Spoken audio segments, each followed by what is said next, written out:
Hai teman-teman, pada kesempatan kali ini saya akan membahas terkait satu topik pembahasan yang cukup menarik, yakni mengenai konsep waktu terhadap uang dari dua sisi, yakni dari pandangannya ekonomi konvensional dan pandangan ekonomi syariah. Nah, kita mulai dulu dengan yang pertama, yaitu time value of money.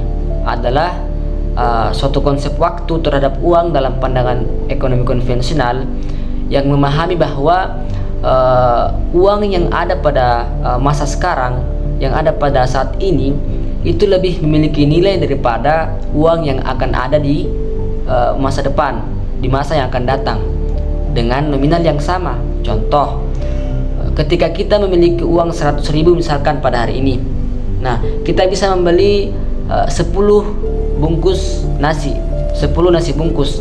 Akan tetapi nantinya di 4-5 tahun ke depan, kita tidak lagi bisa mendapatkan 5 bungkus nasi dengan uang yang 100.000 tadi. Nah, ini adalah suatu konsep dari sisi ekonomi konvensional. Nah, sementara di dalam ekonomi syariah atau ekonomi Islam tidak pernah mengenal yang namanya time value of money. Yang ada dalam Islam adalah economic value of time, atau nilai ekonomi dari suatu waktu. Maksudnya adalah kalau tadi di konvensional itu uang itu diukur oleh waktu, maka di sini di dalam Islam yang diukur itu adalah nilai daripada ekonomi itu sendiri gitu, bukan waktu dan nilainya. Jadi sehingga nilai ekonomi yang ada pada masa sekarang itu berpotensi sama dengan nilai ekonomi yang akan datang gitu. Pemisah yang paling jelas atau perbedaan yang paling menonjol dari kedua konsep ini adalah kalau di syariah, kalau di ekonomi Islam, return on capital atau pengembalian modal tergantung pada jenis bisnis yang dijalankan.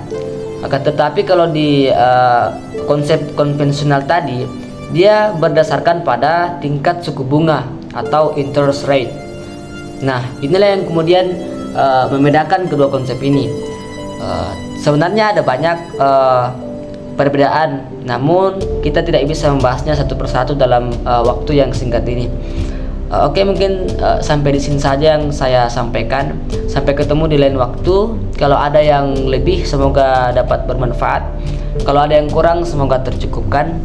Wallahul muwaffiq ila aqwamit thoriq. Wassalamualaikum warahmatullahi wabarakatuh. Dadah.